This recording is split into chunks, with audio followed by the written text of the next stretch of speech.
Adriana Benjumea, muy buenos días. La última vez que usted estuvo en Bruselas, en octubre pasado, el pueblo colombiano acababa de rechazar el 2 de octubre los acuerdos de paz firmados en agosto del 2016 entre el gobierno y las FARC. En una entrevista que le hicimos el 15 de octubre, usted volvió sobre ese acuerdo, las razones del voto negativo del 2 de octubre y las perspectivas que se planteaban para el proceso de paz a partir de ese momento. Desde entonces las FARC y el gobierno han firmado un segundo acuerdo aprobado por unanimidad en el Parlamento y ahora se trata de llevar ese nuevo acuerdo a la práctica. La primera etapa es la desmovilización y la integración de los guerrilleros de las FARC. ¿En qué está eso?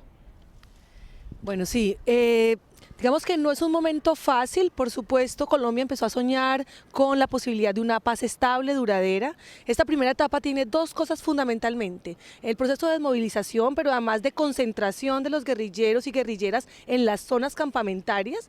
No ha sido fácil, las zonas campamentarias aún no están listas, pero ambas partes, en este caso fundamentalmente las FARC, ha estado dispuesta a cumplir, a esperar, porque es una voluntad real de dejar las armas. Pero el segundo momento, que también es muy importante, es que el acuerdo final comprometió aproximadamente 50 leyes para la implementación de los acuerdos, y eso también va en el Congreso. Ya se aprobó la primera ley de amnistía, y este proceso, aunque va lento, aunque Colombia decidió que fuera una vía rápida, pues una vía rápida que no va tan rápido, pero es el sueño de que por lo menos en los próximos 6 meses Colombia va a volcar los acuerdos en 50 leyes y un acto legislativo, que es una reforma constitucional que le permitirá seguir adelante con una paz estable y duradera por los próximos años. Bien, más allá de la desmovilización de las FARC, el acuerdo, que es un acuerdo integral, comprende 6 o 7 grandes capítulos, ¿no? El de la agricultura, la participación política y la verdad y justicia para las víctimas. Tenemos aquí con nosotros también a Julia Cogollo, del Movimiento por la Paz, que también está en Bruselas con Adriana Benjumea y que lucha en la región de los Montes de María, en el norte de Colombia, porque se haga justicia contra las víctimas de la violencia sexual durante el largo conflicto militar en Colombia. Cuéntenos un poco cómo va esa lucha por la justicia. Bueno, yo creo que lo primero que hay que empezar es que las víctimas en Colombia de violencia sexual no solamente son víctimas de las FARC, sino que también hay víctimas del paramilitarismo, de las bandas criminales, que fueron estos grupos que se crearon luego de la desmovilización de los paramilitares, y del gobierno también. O sea, yo creo que de la fuerza pública. Y las víctimas, digamos, que se mueven en este momento como en dos vertientes. La vertiente de que se vuelva a dejar en impunidad su hecho victimizante, porque el acuerdo en el tema de justicia todavía no tiene las claridades que se requieren para saber por dónde se va a orientar realmente estos juicios, pero también se mueven por la vertiente de la esperanza, que de repente sí sea un acuerdo que logre el acceso a la justicia y por fin se pague lo que hicieron los grupos armados con los cuerpos de estas mujeres. En este momento creo que el gobierno también puede jugársela con las víctimas de violencia sexual y demostrando la voluntad política de que no se repitan los hechos de violencia y que no haya más revictimización. Y es justamente cómo en este proceso de reincorporación de las FARC establece planes de prevención y protección para las mujeres que están alrededor de las zonas veredales y que están alrededor de los campamentos, para que no se repita la violencia sexual, porque ya tenemos experiencias de otros países, tenemos experiencias de otros procesos de paz en Colombia, donde en medio de procesos de paz se ha nuevamente generado ejercicios de violencia sexual contra las mujeres. Entonces creo que hay un llamado fuerte al gobierno de cómo muestra realmente la voluntad de que esto no se repita más, de que tiene garantías de no repetición, con hechos sencillos como empezar a plantearse programas de prevención y autoprotección para estas mujeres, que aún no está previsto. Todavía de este tema no se habla. Si bien es cierto, hay un proceso, como lo contaba Adriana, de que todavía no están listos los campamentos, pero que hay una voluntad, todavía no se prevé nada para proteger a las víctimas del conflicto armado. Y estos dos procesos no pueden ser aislados, porque si son aislados, nos damos la repetición de lo que pasó con el proceso de paz del paramilitarismo.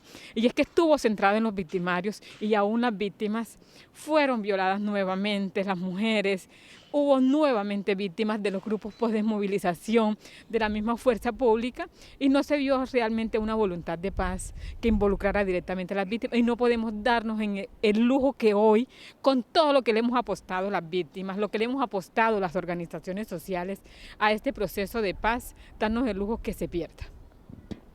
Muchas gracias, Julia. Adriana, para acabar, desde la firma del acuerdo de paz, más o menos 20 defensores de derechos humanos y activistas sociales han sido asesinados en Colombia, y Amnistía Internacional lo recuerda en una acción reciente. Solo en el mes de enero del 2017 ha habido más de 10 defensores de derechos humanos asesinados. Por lo tanto, el paramilitarismo, se habla mucho de las FARC, del proceso de paz, pero el paramilitarismo parece seguir vivo y bien vivo en Colombia. ¿Usted cree que existe un plan y una voluntad real del gobierno para acabar también realmente con ese fenómeno que después de todo es responsable de la mayor parte de las violaciones de derechos humanos en Colombia? Bueno, es muy difícil contestarlo de esa manera. Uno podría decir que si en el acuerdo se establece un compromiso por la erradicación del paramilitarismo, que si en el marco de las conversaciones hubo una comisión especial conformada por miembros del gobierno y de la guerrilla para el tema, uno tendría que decir que hay la voluntad para acabar con el fenómeno del paramilitarismo. Pero en este momento realmente uno podría decir que esa voluntad no se ha concretado en acciones reales.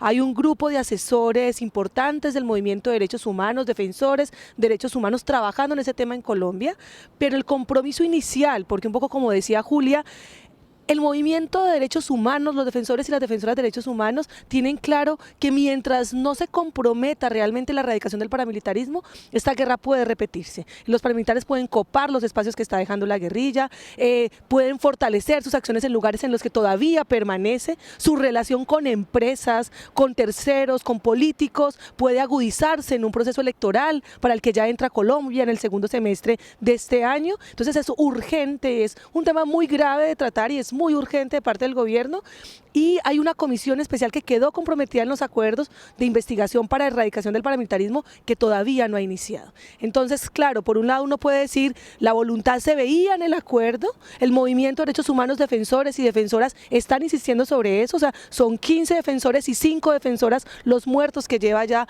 post firma de acuerdo, pero al gobierno todavía le faltan acciones reales y contundentes de decir estoy comprometido con eso que acordé y este es el proceso para empezar la no repetición de los hechos.